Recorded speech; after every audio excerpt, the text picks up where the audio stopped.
एक महिना आचारसंहितेमध्ये गेल्यामुळे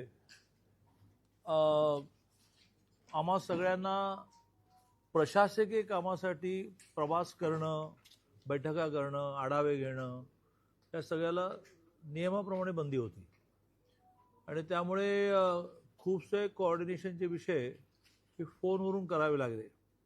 मग मध्यंतरी सगळ्या महाराष्ट्राला हादरवणारी 13 वर्षाच्या मुलावर झालेल्या गोळीबाराची घटना असेल, त्यावेळेला फोनने कोऑर्डिनेशन चालायचं, पण ते तुमच्यासमोर ओपन करणं शक्य नव्हतं 2 कारणाने.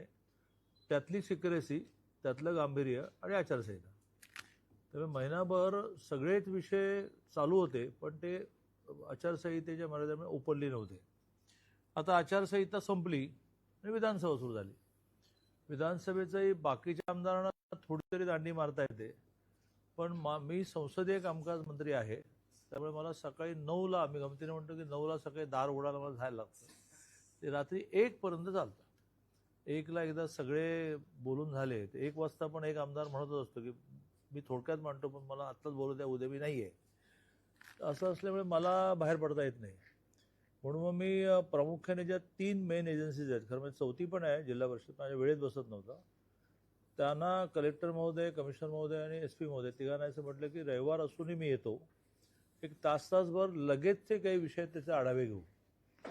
कारण दुपारी माननीय अमितभाई शहांचा प्रवास यशस्वी झाल्यामुळे महायुतीचं कोल्हापूरला एक जेवण आहे, त्याला सगळे आमचे मुश्रीफ, आबिटकर सगळे येणार असल्यामुळे मला 1 वाजेपर्यंत पोचायचं आहे.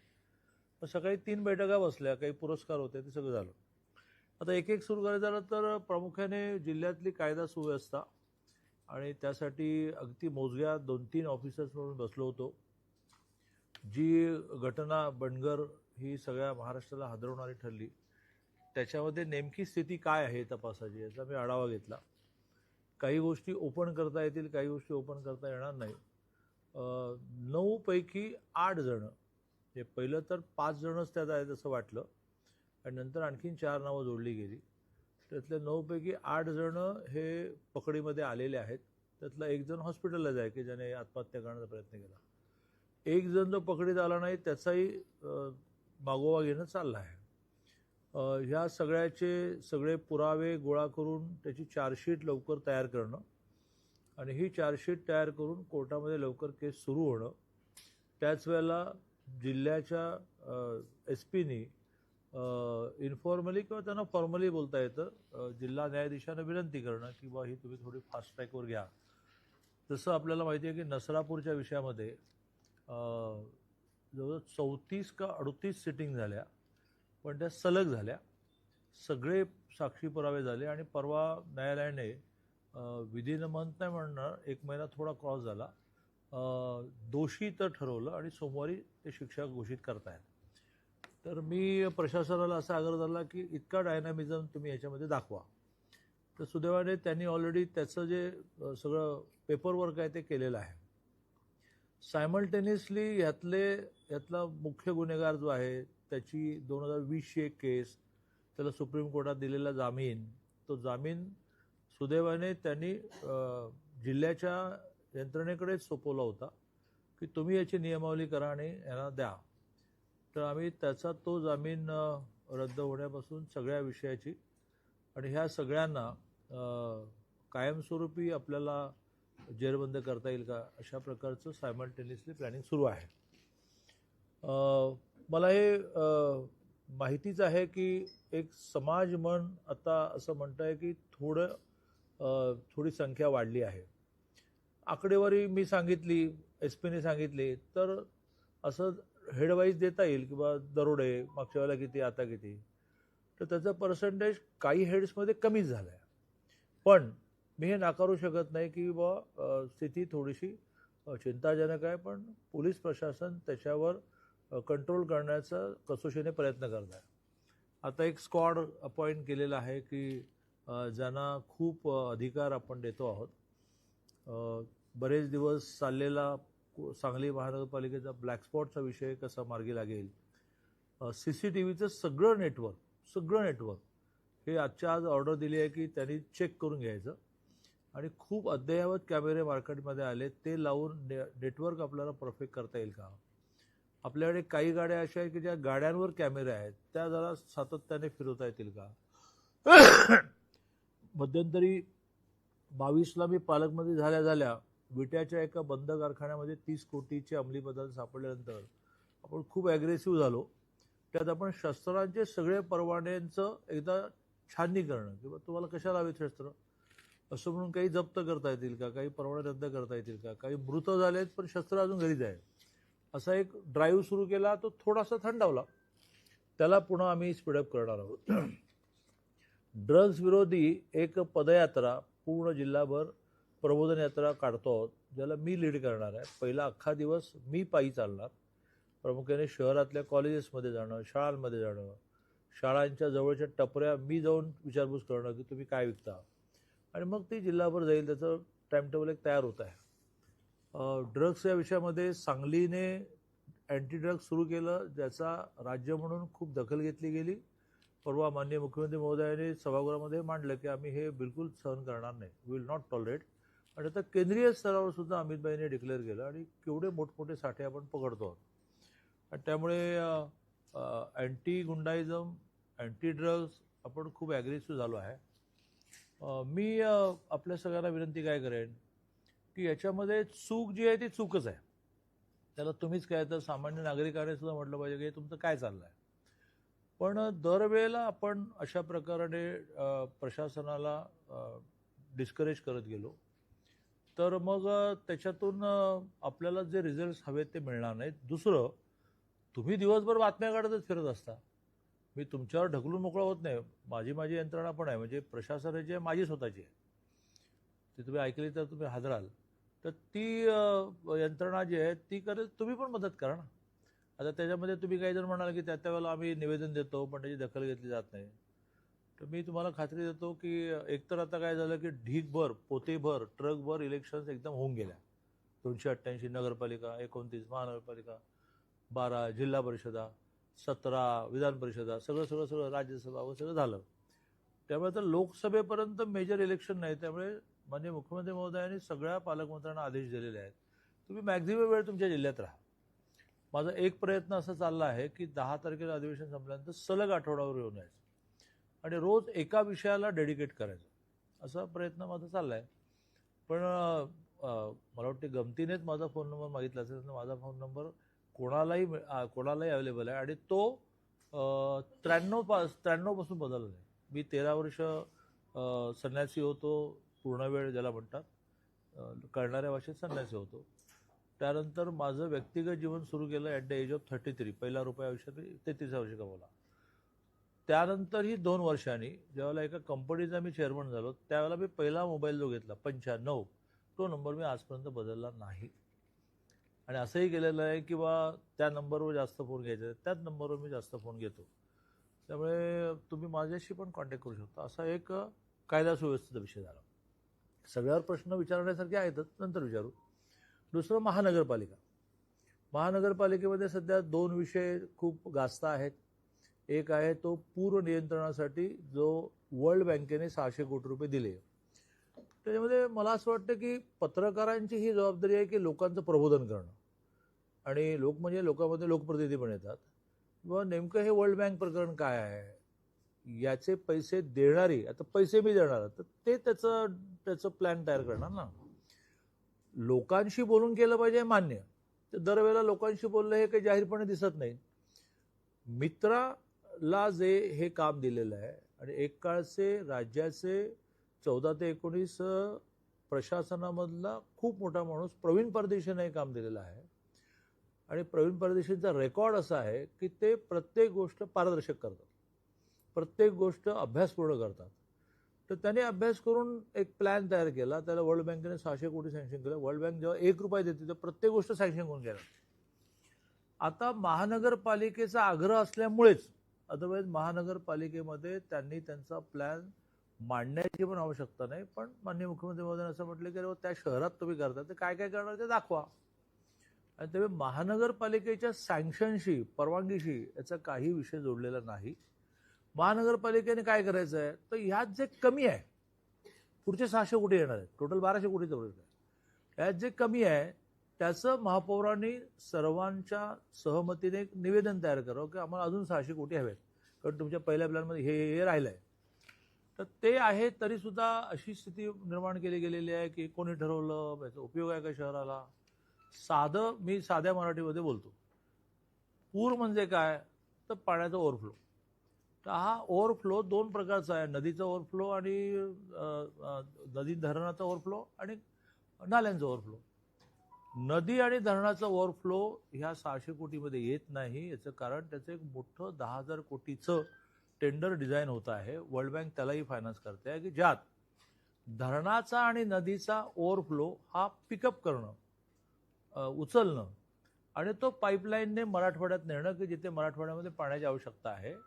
त्यामुळे कोल्हापूर, सांगली, सातारा, प्रामुख्याने कोल्हापूर, सांगली, का तर मागे कर्नाटकातली धरणं आहेत, त्यामुळे आपलं ओव्हरफ्लो जास्त आहे. कारण आपलं पडणारं पाणी आणि मागून येणारं पाणी, मग ते पिंप आहे ना, ते ओसंडून वाहतं. दॅट इज पूर. पूर म्हणजे काही दुसरं काही नाही.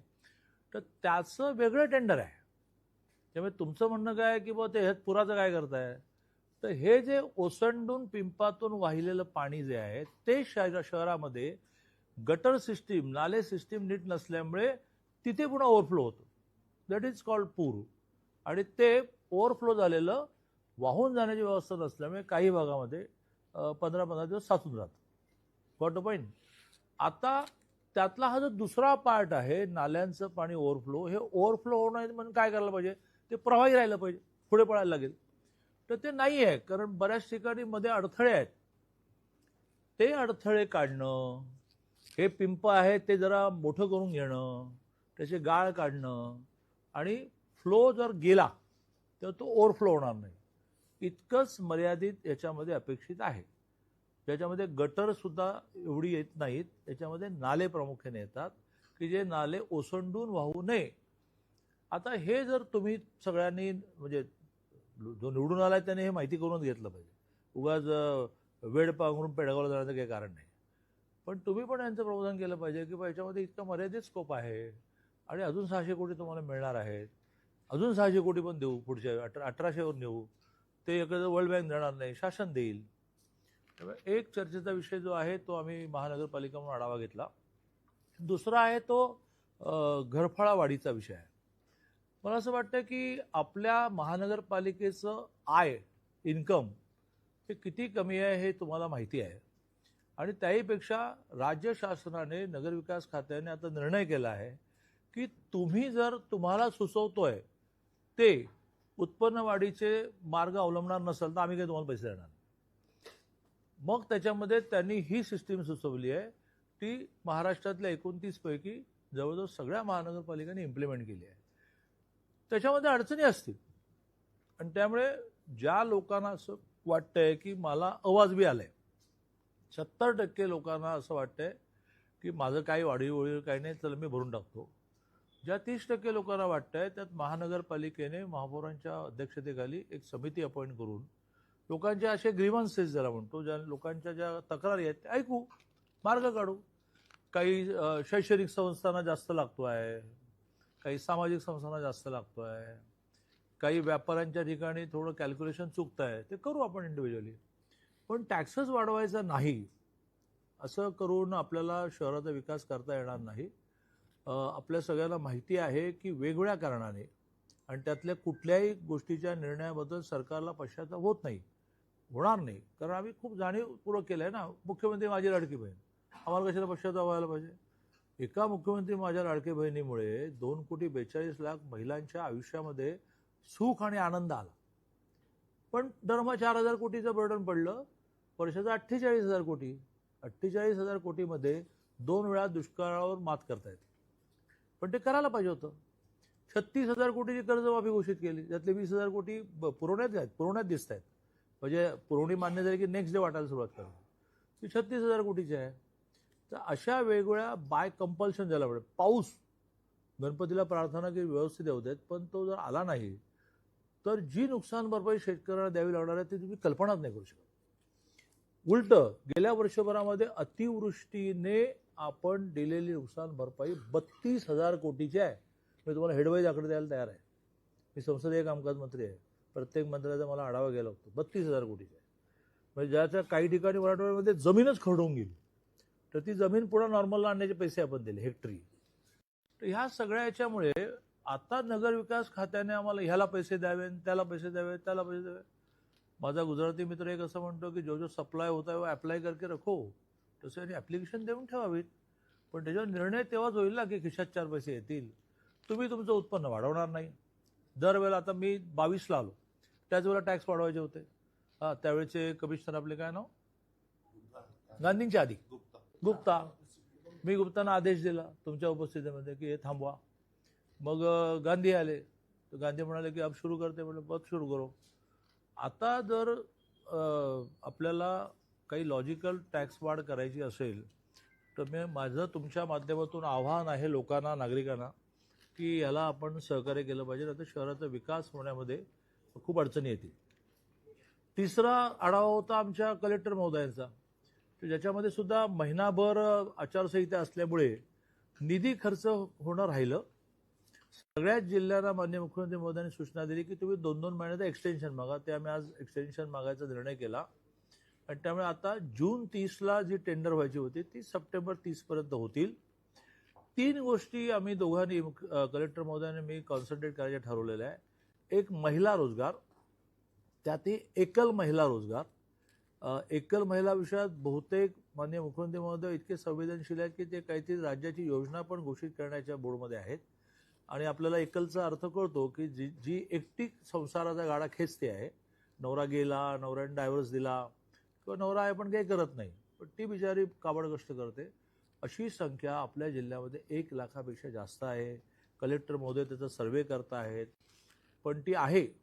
त्याचं कारण माझ्या कोथरूड मतदारसंघामध्ये मी सर्वे माझ्या पद्धतीने केला, ती आमची संख्या 950 आहे.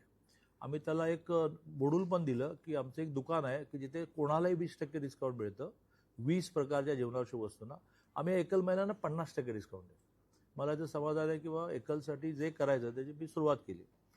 माझ्या उच्च व तंत्रशिक्षण डिपार्टमेंटने सर्वे करायला सुरुवात केली की 43 लाख विद्यार्थी संख्या महाराष्ट्रात आहे कॉलेजची 12वी नंतरची. त्यातल्या किती मुलांचे पालक एकल आहेत ही फिगर आम्ही काढतोय आणि बहुधा ती फिगर आल्यानंतर त्यांनाही आम्ही काहीतरी स्कीम स्टेट लेवलला, जसं मुलींचं 100% माफ केलं तसं करण्याच्या मूडमध्ये आहोत. आणि त्यामुळे सांगली जिल्ह्यातल्या 1 लाख एकल आणि इन जनरल महिला, जवळजवळ जी महिला 16 लाख आहे, तर त्या महिलांना स्वावलंबी करण्यासाठी आम्ही कॉन्सन्ट्रेशन करणार आहोत. क्रमांक 1. क्रमांक 2, आम्ही युवकांना रोजगार मिळावा यासाठी स्किल डेव्हलपमेंटवर भर देणार आहोत. क्रमांक 2. आणि शेतकऱ्यांच्या मालाला चांगला भाव मिळणे यासाठी गेल्या वर्षभर खूप प्रयोग आपण केले. मग ट्रेन जास्त वेळ थांबवण्यापासून, आता आपल्याला ट्रेन सँक्शन झाली की जी आठवड्यातून एकदा फक्त कृषी मालाची वाहतूक करणार, किसान रेल त्याला म्हणतात, ते आपलं सँक्शन झाली. पत्र येईल कलेक्टरांना त्याचं. आणि तिसरं महत्त्वाचं म्हणजे मोठमोठ्या व्यापाऱ्यांचे त्यांचे MOU करून देणं की बा वर्षभरात त्याचं डाळिंब तू खरेदी कर, चांगल्या रेटला खरेदी कर वगैरे वगैरे. 3 विषयावर आम्ही कॉन्सन्ट्रेशन करणार आहोत. मला असं वाटतं की या 3 विषयाचा मी आढावा घेतला, ज्यातले तुम्हाला ज्याची उत्सुकताच आहे की बाबा त्या बनगर केसचं काय झालं किंवा त्या पूर नियंत्रण टेंडरचं काय होणार आहे, टॅक्सचं काय होणार आहे, अशी मांडणी मी केली. आता विचारा. सर्वात पहिल्यांदा म्हणजे तुम्ही मगाशी बोलला की पत्रकारांनी सुद्धा सांगायला पाहिजे. बरेच वेळा आम्ही पत्रकारांनी पोलीस खात्याला सांगतोय, सूचना देतोय या ठिकाणी अवैध धंदे चालतात, असं चालतात, पण 1 ते 2 दिवस कारवाई केलेली दिसल्यानंतर त्या ठिकाणच्या पोलीस अधिकारी कोणी फिरकत नाही, नुसतं नामनुसारने नाव फक्त.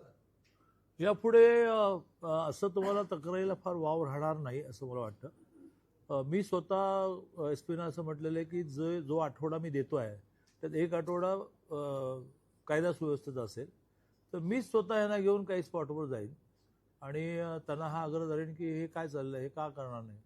आणि कधी कधी काय असं, जसं अमितभाई शहांचा कोल्हापूरला प्रवास झाला, सगळे रस्ते आमचे नीट होऊन गेले, तसं मी येणार आहे म्हटल्यानंतर 10 तारखेपर्यंत बऱ्याच गोष्टी नीट होतील, काय काळजी करू नका. पण निधीचं जे प्रकरण झालं त्यामध्ये 2 अधिकारी फक्त वेतनवाढ घोषणात आलेली आहे. जर का जजचे अधिकारी चौकशीमधून काय झालंय, आपल्याकडे मॅट आणि मग हायकोर्टात रीट याचा इतका आपल्याला म्हणजे प्रत्येकाला अधिकार आहे लोकशाहीमध्ये, पण मग त्यामुळे ती केस तेवढी पॉवरफुल करून घ्यायला लागते. आज महाराष्ट्रामध्ये अतिशय नम्रपणे मी दावा करेन किंवा आम्ही केसच हरत नाही. याचं कारण एक लॉ फॉर्म आम्ही फॉर्म केले आणि बारीक बारीक गोष्टी पाहतो की कुठे गॅप राहिली नाही. तर तो प्रयत्न चालला आहे. सस्पेंडही करू, मग वेळ पडली तर तेवढे पुरावे सापडले तर त्याला टर्मिनेट पण करू. पण घाईघाईने काय केलं तर ते टिकत नाही. प्लीज मला समजून घ्या तुम्ही. राजकीय लोकांचं जे हस्तक्षेप आहे त्यांनी नाव सुद्धा घेतलं होतं. काय राजकीय लोकांचं त्या दरम्यान काही राजकीय प्रतिनिधींनी फोन केले होते त्या अधिकाऱ्यांना, कशासाठी गेले होते अद्याप खुलासा झालेला नाही. पहिल्यापासून त्यांनी म्हणतात सीडीआर काढा, कुणाला फोन केल्यात काय नाही कळेल म्हणून, पण अजूनपर्यंत काय सीडीआर काढला काय नाही काढला किंवा पत्रकारांच्या समोर अजूनपर्यंत सीडीआर आलेली नाही. नाही लपून छपून नाही, हा शब्दच चुकीचा आहे. की मी सुद्धा आज सकाळी एसपीने काय म्हटलं की जेवढं मला सांगता येईल तेवढं सांगा. आणि ते त्यांना मी असं रिलॅक्स केल्यानंतर त्यांनी पण ज्या गोष्टी मला सांगायच्या नाहीत ते न सांगता जे सांगणार सांगितलं. मला असं वाटतं की या सगळ्याच विषयामध्ये नंतरच्या केसवर परिणाम होतो आणि ह्यामुळे काही गोष्टी ह्या मुठीत ठेवायला लागतात. ते तुम्ही समजून घ्या. पण अशा काही गोष्टी असतील तर खाजगीत मला सांगा. खासदार उघडपणे आरोप करतात नाही, खासदार दुकानदारी चालू आहे म्हणून, अवैधधंदे चालू आहे म्हणून. मी खासदार काय तर ते खासदार आहेत, पण साध्या नागरिकाने सुद्धा आरोप केला तर त्याची दखलच घेतली पाहिजे असं म्हणतो. पण वूडशूट आरोप करणं फार सोपं आहे ना. करायचं काहीच नाही. करायचं काय. एक गोष्ट सांगितली की कुठलाही कोण झाला की त्यात अल्पवयीन आरोग्य आहे हे बघा, खासदार विशाल पाटलांची पत्रकार परिषद, यावर मी पण एक पत्रकार परिषद घेऊ शकतो. पण मी ह्या देशाचे पंतप्रधान नरेंद्रभाई मोदीजींचा अत्यंत निस्सीम भक्त आहे. ते जसं कशाकडे लक्षच देत नाही, आपलं काम करत होतं तसं आहे. मी ज्या दिवशी बोलेन त्यावेळेला खूपच महागात पडेल. आणि मग याचा विशाल पाटलांनी म्हणावं की या तयारी आहे, तर मग पुढच्या आठवड्यात मी प्रेस कॉन्फरन्स होतो की या जिल्ह्यातला सहकार कोणी मोडीत काढला, कारखाने कोणी मोडीत काढले, बँक कोणी मोडीत काढली, सुदगिरणी कोणी मोडीत काढली. आता पुन्हा सगळं जाऊन पुन्हा एकदा जिल्हा बँकेचं लोन कसं मिळतं. बस इथेच थांबवताय तुम्ही मला. तेव्हा दिस माय ओपन चॅलेंज. नाही मी तुम्ही खासदार एक तुम्ही खासदार, अरे हुशार आहेत खासदार, हुशार आहेत. हा, ते काय म्हणायचं, एसपी खूप चांगले आहेत, कलेक्टर फार वाईट आहेत. आम्ही एवढे दूधखोळे नाही आहोत. आम्ही टीमने काम करू. जर दोष असेल तर आमचा सगळ्यांचा दोष आहे. एकट्या एसपीचा कशाला दोष आहे. मी पालकमंत्री कशाला झालो, या गाड्यांमधून फिरायला झालो का. माझं म्हणणं असं आहे की खासदारांनी उठसूट आरोप करताना एक बोट तिकडे जेव्हा असतं ना, ते 4 बोट इकडे असतात. आणि त्यामुळे त्यांनी आज डिक्लेअरच करावं की चंद्रकांत पाटलांना माझं खुलं आव्हान आहे, माझ्या प्रेस कॉन्फरन्समध्ये बोलावं next week only for this press conference. हो नाही जानतो सुरू करू ना, वसंतदादा बँकेपासून आणि वसंतदादा कारखान्यापासून सुरू करू ना. वसंतदादांबद्दल आमचं काहीच म्हणणं नाही. आमचं मदन भाऊंबद्दल काही म्हणणं नाही, विष्णुपंतांबद्दल काही म्हणणं नाही. पण आज काय स्थिती आहे ना, राजकीय विषय काय. बँक बुडवणारा तुम्हीच वाचवता. गेल्या मला एकच मिनिट, एक जण घे. जनरल प्रेस कॉन्फरन्स करू नका. आज मी 3 गोष्टींचा आढावा घेतला, पण यांनी मुद्दा उपस्थित केला त्यावेळी पुन्हा प्रबोधन करेन. काय बँकेबद्दल माहिती आहे तुम्हाला आणि बँकेच्या नियमांबद्दल. ऐका ना, मी सहकार मंत्री होतो 2 वर्ष. ज्या वेळेला एखादी बँक घाट्यात जाते त्यावेळेला त्याची वसुली करता करता करता करता एका स्टेजला जी कर्ज राहिली, वसुली करता करता करता वसुली करताना विकाविकी करता करता करता एका स्टेजला आता याच्यापेक्षा जास्त खणता येणार नाही असं म्हणून तो विषय क्लोज करायचा असतो. वसंतदादा बँकेचा विषय किती वर्ष चाललाय आणि जवळजवळ मी असं म्हणेन 80-82% लोकांचे पैसे विकले दिले असं होत एका स्टेजला ती कोणाचीही क्लोज करायला. वसंतदादा बँकेची इन्क्वायरी केव्हा सांगू, मी सहकार मंत्री सुरू झाली 14ला, आज वय इयर कोणते 26. तेव्हा दिस इज अ लॉ. आम्ही काही कोणाला फेवर नाही केलं ना. दादा आमचं म्हणणं आहे हा विषय काय गुन्हेगारीचा तो राजकीय पातळीवर न जावा. पण जिल्ह्यात जे काही परिस्थिती बिघडली होती तुम्ही चिंता व्यक्त केली, त्यानंतर आता काही उपाययोजना करायला लागले, फक्त त्या परिणाम दादा एक मिनिट, तुम्ही आता म्हणत कायद्याने आम्ही केलं सगळं, पण लोक असा अर्थ करतात की तुम्ही पक्षात घेता आणि मग निर्णय घेता. लोकांना ज्या स्वच्छ होतो तो. असं आहे. पक्षात असं आहे. घेताना तुम्ही आश्वासन दिलं होतं की तुम्हाला आम्ही रिकामा करतो. हो, तुमच्या प्रेस रिलीज केलं होतं. नियमाच्या चौकटीत केले, त्याला कोर्टात चॅलेंज करा. मी समर्थ आहे कोर्टामध्ये केस जिंकायला. नियमाच्या चौकटीत केले. मी दिवसभर 22 तास काम करतो, पण 2 तास शांत झोपतो. त्याचं कारण काही ठेवतच नाही शिल्लक दिवसभरामध्ये ना. हा. दादा 30 तारखेला संजय काकांचा होणार प्रवेश, हा? जाहीर प्रवेश होणार. 30 तारखेला. मोठी तयारी चाललेली आहे. बातमी आज बॅनर लाईन, संजय काकाचा भारतीय जनता पक्ष संपली प्रेस कॉन्फरन्स. पुढे मेधा कुलकर्णी आणि तुमचे अभिमन्यू पवार यांचा आणि त्याच्यामध्ये अभिमन्यू पवारच्या समर्थक सांगली जिल्ह्याचे विषय संपले. ऐका सर, कोथरूडचा भावी आमदार म्हणून त्यांनी लिहिली, म्हणून आम्हाला चिंता वाटते, बाकी काय. कोण भावी आमदार? अभिमन्यू पवारांनी कोथरूडचा भावी आमदार म्हणून एक पोस्ट केलेली, म्हणून म्हटलं तुमची काळजी वाटते आम्हाला, बाकी काकांच्या प्रवेशानं सगळा विषय दादा तुमची हा? सगळी तयारी झाली आहे ना? काय आलं? सांगली जरी तुमची तयारी चालू असली छे, छे, छे. मी अगदी राजकीय संन्यास घोषित करत नाही, पण आयुष्यात आता काय राहिलंच नाही ना. एक खातं राहिलं का सांगा. सहकार माझ्याकडे होतं, वस्त्रोद्योग माझ्याकडे होतं, पण नाही, मला माझी क्षमता माहिती आहे. आताचे मुख्यमंत्री वर समजा अर्थमंत्री म्हणून गेले तर परत काय आलं? असं आहे का? नाही. आताचे मुख्यमंत्री वर अर्थमंत्री म्हणून गेले तर मी प्रचंड उद्धव ठाकरेंनी ऑपरेशन देवेंद्र असं नाव मी दिलं त्याला. मी प्रचंड परमेश्वरी योजना ह्यावर विश्वास ठेवणारा माणूस आहे. म्हणून मग तुम्हाला माझं फार आध्यात्मिक वाटू नये म्हणून मी एक तुम्हाला सांगतो का हो, इतके पैसे या जगामध्ये आहेत, पाऊस का आणत नाही हो? आणि साधारणतः 12,500 वर्षापूर्वी पहिला माणूस जन्माला आला तेव्हापासून सूर्य कधी उगवण्याचं थांबलाच का नाही हो? आणि तो आता सोलरवर पैसे किती कमवणार आहोत आपण? काही लाख कोटी. पण त्याने फुकटच दिलं ना सूर्यप्रकाश.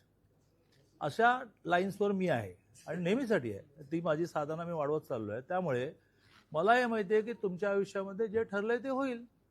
मी कधीही माझी आमदारकी सूर्य कधी होणार ते चालेल. हा? सूर्य कधी होणार दादा तेच चाललंय. नाही, ते ज्या दिवशी माणसाला कळेल त्या दिवशी माणसाच्या जीवनातली मजा संपेल. राज ठाकरेंनी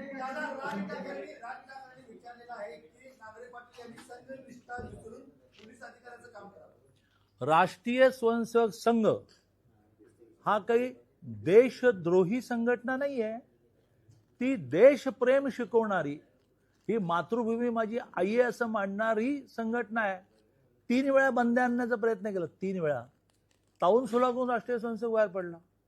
तर एक सरकारी अधिकारी, मी मंत्री आहे ना, माननीय देवेंद्रजी मुख्यमंत्री आहेत ना, माननीय नरेंद्रभाई मोदी पंतप्रधान आहेत ना, आम्ही स्वयंसेवक आहोत, आम्ही वर्षाच्या 6 उत्सवाला जातो, आम्ही दंड घेऊन संचलनात उतरतो.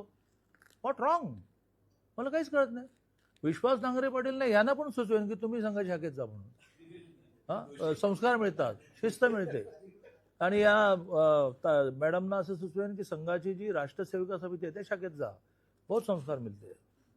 विश्वास नांगरे पाटील संघाच्या कार्यक्रमात जातात, यात काही चुकीचं नाही. कशावरही वादळ उठवायचं का? त्याला मजा आहे का काय? मला चला 11 वाजता मन की बात आहे सगळं.